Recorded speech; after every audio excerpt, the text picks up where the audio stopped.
Assalamualaikum warahmatullahi wabarakatuh. Misalnya, Sampurasun, Baraya The Ghost Mystery, selamat malam. Kembali lagi bersama saya, Sarul, dan rekan saya. Marcos Barata. Oke, di video kali ini kita akan podcast tentang pengalaman beliau juga ya. Kemarin kita udah podcast, mungkin yang belum lihat boleh kalian lihat aja di channel kami. Dan jangan lupa like, comment, share, and subscribe. Oke, selamat malam. Malam. Gimana kabarnya? Deg-degan. Deg-degan ya. Podcast pertama ini. Podcast kedua. Iya, podcast kedua. Kayak kata ayah pernah bilang ke saya itu banyak banget pengalaman tentang misteri-misteri. Nah, boleh diceritakan pada rekan-rekan? Nah, boleh kita sharing aja ya. Mungkin setiap orang itu punya cerita horor sendiri. Betul kan kita habis EJM ya di Sungai Ciutung itu, ternyata banyak mitos misteri yang belum tergali itu kan.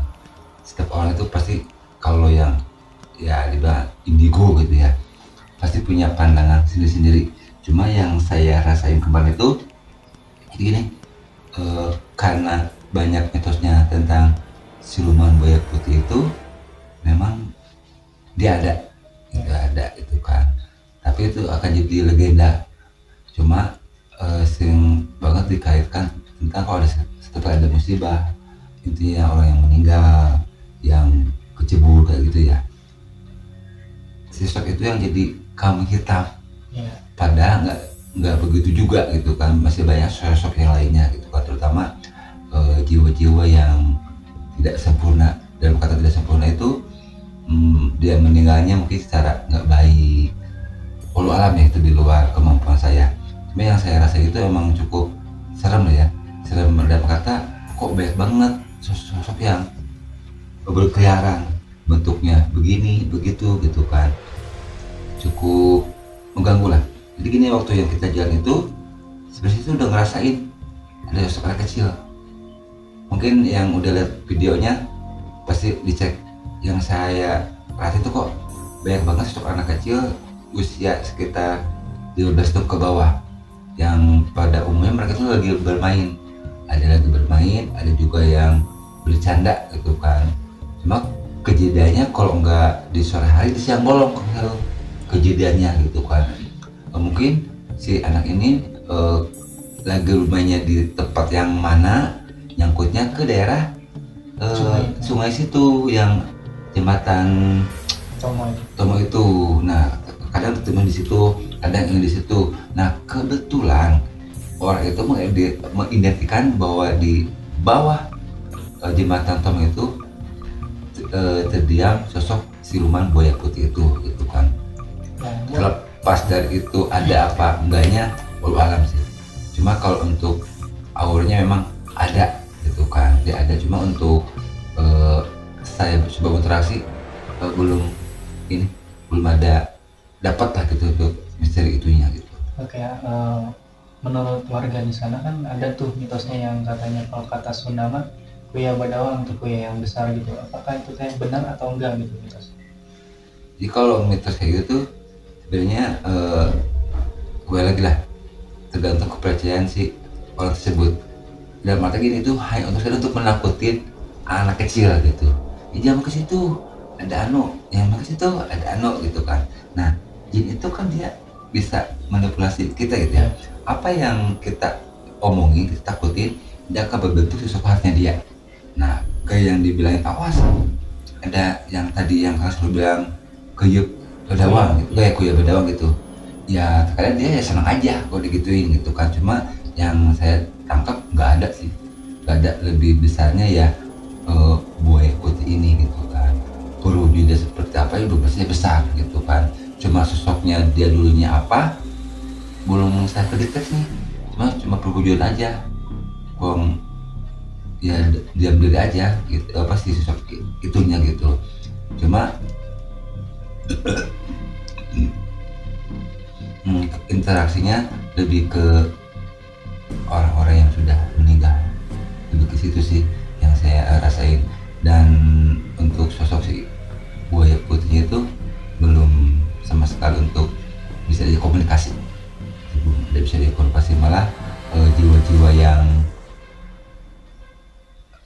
katanya apa ya, yang belum belum sempurna lah, kalau belum sebenarnya sempurnanya gitu. Tapi kan kembali semua itu atas izin Allah. Ya. Itu kan saya juga nggak bisa ngambil kesimpulan kenapa yang nggak keterima, kenapa masih kegentayangan situ.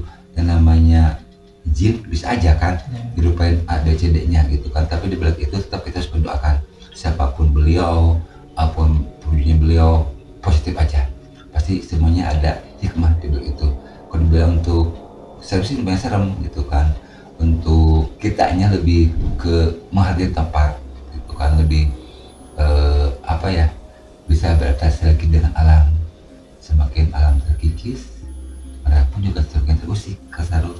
Kalau ditelusuri dari hulu sungai sampai subhanallah deh, akan banyak cerita yang luar biasa lagi gitu, entah dari mitos ini mitos itu gitu kan, pasti banyak lah yang dikulik lagi lah gitu.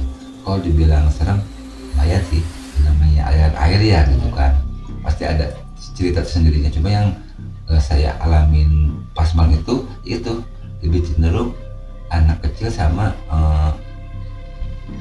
orang-orang zaman dulu lah, orang zaman Belanda gitu. Yang saya tangkap ya itu, yang di sungai itu gitu. Kalau dibilang ada yang marah nggak? Mungkin dalam konteksnya di sini marah, kalau kitanya nggak ngejaga tata krama, lebih ke situ sih yang saya rasain. Nah selain kita, selain yang ngerasain sosok-sosok seperti itu, ada yang lain nggak seperti zaman zaman penjajahan atau pas zaman yang Prabu Siliwangi atau gimana gitu? Itu teh yang tadi saya bilang, kalau untuk zamannya Pak Prabu Siliwangi itu nggak ke detail ya, cuma gambaran gini itu lebih besarnya itu zaman Belanda ini yang lebih ke sayanya, lebih kerasa gitu. Oh jadi dulunya begini gitu. Tapi untuk zaman Prabu Siliwanginya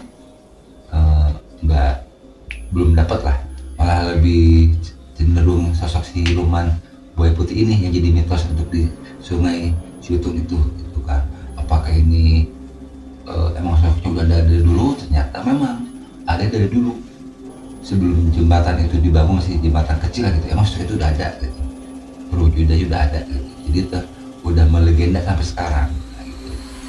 Itu yang lebih adanya sih. Iya sih ya, kata warga di sana gitu, banyak banget mitos yang pembangunan jembatan itu banyak banget yang namanya itu apa, korban proyek gitu kan. Nah itu tuh sebenarnya benar apa enggak sih?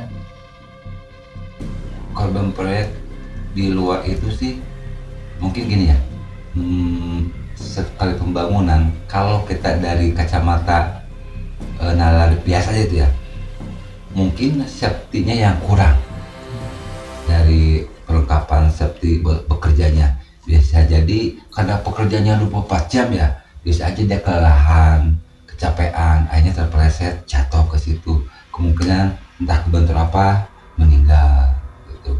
Terlebih dari itu di bawah proyek ini itunya saya nggak bisa berani mengungkapkan, semua itu udah misteri ilahi lah gitu. Tapi kalaupun ya seperti itu, walau alam, mungkin semua orang punya pandangan pribadi sendiri. Cuma saya nggak bisa menjabarkan ngebangun ini ada proyek tumbal manusia gitu kan, saya nggak bisa berani menjabarkan seperti itu. Kalaupun ada sosok yang meminta tumbal ini itunya, walau alam. Kembali lagi, seandainya ada korban jiwa pas pembangunan pembangunan jembatan Tomang itu, ya kembali lagi karena safety-nya nggak baik, dalam kondisi bekerja 24 jam, dia mungkin lelah, letih, ya jadilah musibah itu. Cuma itu kembali lagi, orang kadang suka mengkait-kaitkan antara yang si korban sama tumbal proyek tersebut gitu. Kayak selain pengalaman kan banyak ya, juga pernah syuting di rumah sakit Terbengkalai. Nah boleh ceritain sedikit pengalaman Adi tentang rumah sakit tersebut gitu lah, pengalaman yang pernah waktu syuting, kejadian gimana gitu. Oh yaudah, saya sebut sedikit ya. Itu kejadiannya di rumah sakit Arjawinangun. Saya tuh nggak tahu waktu yang Arjawinangun itu apa gitu kan, apakah nama tempat, nama daerah gitu. Ternyata setelah saya diajak sama teman oh ternyata bentuknya rumah sakit. Oh kayak gini ya rumah sakit zaman dulu gitu kan. Nah yang saya rasain yang namanya rumah sakit ya gitu, jangan kan udah terbengkalai, nggak terbengkalai pun juga pasti adalah sosok-sosok yang seperti itunya. Cuma yang saya pribadi rasain eh, apa ya, energi negatifnya cukup besar. Satu, tempatnya udah terbengkalai, namanya rumah sakit gitu. Ada sebagian tempat yang kurang baik untuk dipergunakan. Contohnya orang pada minum di situ, berperilaku maksiat di situ gitu kan, otomatis mengundang sosok-sosok energi yang negatif kan itu. Cuma yang saya rasain sendiri itu saya nggak berani bilang ke teman-teman kalau saya bisa ngelihat A B C D gitu kan, saya cukup penuh aja gitu. Tapi jujur saya nggak kuat. Kau tahu apa, mereka itu perkenalannya banyak banget, dari perbentukannya kayak suster lah, si pernah saya ngeliat kurang lebih ya 8. Oke guys, jangan lupa like, comment, share, subscribe. Ini si ada beberapa orang kayak kena musibah gitu. Nah saya baru tahu bahwa dulu ada kecelakaan kereta. Ya, pokoknya soal pas kita ke sana gitu kan. Kebetulan saya juga ikut ke sana ya bisa. Jadi saya dapat informasi dari warga, emang pernah sih suatu hari gitu ada kecelakaan kereta gitu. Itu kecelakaan massal katanya, dilariin ke rumah sakit tersebut. Cuman mungkin emang tempatnya terbatas, jadi dilariin ke rumah sakit yang lain gitu. Nah yang saya lihat seperti itu ada yang maaf ya, ada yang nggak utuh badannya gitu kan. Sebenarnya cukup ngeri ya, cukup ngeri. Cuma saya untuk bercerita ke teman itu takutnya nggak percaya kan, hoak lah gitu kan. Tapi saya cukup penuh aja. Nah akhirnya sempat sama teman itu di kayak adu nyali gitu. Nah kebetulan pas adu nyali di menit berapa itu saya kayak ada yang lempar di ruangan bekas ruangan lab. Nah saya pikir gini, oh udah mungkin batu kali ya pak, orang iseng gitu kan, karena kan biar teman-teman gitu kan. Terus yang kedua, pintu kayak ada yang ngetuk tek tek, saya pikir udahlah ekor cicak gitu kan. Saya tanya kan itu kebetulan berdua saya adu nyalinya gitu kan. Teman saya coba ngerasain kuping ada yang kayak gitu. Kalau yang saya rasa itu enggak. Nah pas entah di berapa itu kan kayak pohon, tahu lo pohon lah. Oh biliar Cina, ya biliar Cina kayak gitu. Dia goyang-goyang. Aku pikir angin kencang. Pas di sebelah dilihat itu nggak ada gitu. Aku masih berpikir positif aja, lah mungkin angin. Nah begitu ke sini kecium bau amis, yang saya merinding, bau amis, terus bau-bau yang nggak jelas gitulah. Nah aku mau bilang cut gak kuat gitu, tahu itu itu kan pakaiannya suster, pakai suster, dia jalannya slow mo gitu. Nah di situ aku bener-bener ngerasain panik. Pas aku bilang cut, ada yang ketawa sosok kayak gitu. Nah di situ bener-bener sih rasain. Nah pas udah beres tuh acara lu nyalinya, barulah teman-teman tuh pada datang gitu kan, pada riuh lah. Semakin kita jelasin di sana, mereka semakin terundang kan. Waktu di rumah sakit Ajudan itu berusaha aku tutup, keep silent deh, jangan omongin apa yang aku lihat gitu. Akhirnya kan kita jalan lagi tuh, jalan. Nah pas aku lagi istirahat sama teman-teman gitu kan, ada namanya itu Bian. Nah dia tuh yang ngajak saya ke sana kan gitu. Tapi pikir gini, karena lembab ya, pusing juga. Aku tuh coba bilang gini, suka saudara Bian punya kayu putih enggak gitu kan, supaya kenapa nenek kayu putih aku ke dia ini supaya menghilangkan rasa pusing sama mual karena lembab kan gitu. Tentunya ada yang berapa itulah makhluk seperti itu yang masuk ke tubuh saya. Ya udah saya nggak tahu apa-apa lagi gitu. Cuma begitu anak-anak bilang banyak itunya. Nah ternyata dari sekian banyak teman-teman kita itu yang kesana, ada beberapa orang yang tujuannya nggak baik, dalam tanda kutip nggak baik. Apa, ada yang minta nomor toge lah, ada yang pengen tahu perwujudannya seperti apa sampai ada yang minta kayak batu-batu. Ya, barang. Nah kayak gitulah gitu. Bukan saya itu adalah urusan mereka. Tapi kan mungkin sosok-sosok makhluk astral kan lebih tahu Ya. apa pikiran si manusia yang kurang baik itu gitu. Yang saya kan seperti itu. Itu ngapain sih kita berlaku nggak baik di tempat yang baru kita kunjungin gitu. Itu kembali lagi ke kitanya, gimana tata krama itu harus dijaga, sopan santun harus dijaga, adab itu harus dijaga, bahwa kita itu memang nggak sendiri, ada makhluk ciptaan Tuhan yang lainnya yang tak berwujud, tak kasat mata seperti itu. Mungkin yang saya rasain sih seperti itu waktu di Rumah aja bilang itu. Nah dari situ barulah teman-teman mulai membicarakan kenapa bisa begini, kenapa bisa begitu gitu kan. Saya juga nggak bisa bilang ya nggak tahu, saya juga nggak tahu gitu kan. Kalau pun mau flashback ke belakang udah sering seperti itu, cuma nggak pernah saya ceritain, baru di podcast inilah gitu kan saya ceritain gitu kan kenapa saya apa ya istilahnya gampang kemasukan, kenapa saya bisa gampang melihat ini itu gitu kan. Dibilang anugerah sih nggak juga gitu kan, cuma lebih ke hati-hati aja kalau untuk kalau untuk kita mau jalan kemana, kalau kita mau berkunjung kemana, lebih ke hati-hati aja sih. Itu aja sih masalah yang saya bisa ceritain dokter dulu cerita Bintang itu. Nah, selain itu juga ada lagi nggak cerita tentang yang mungkin pas sendiri atau gimana gitu, pengalaman tentang horor, kejadian-kejadian yang aneh menurut gitu? Kalau yang random sih banyak banget gitu ya, banyak banget loh. Ini udah pengalaman saya pribadi ya. Setiap kali saya kayak main ke satu tempat, tau lah, ke pasar A, ke mall A, ke mall B gitu, itu banyak banget kan sosok yang yang aneh gitu kan.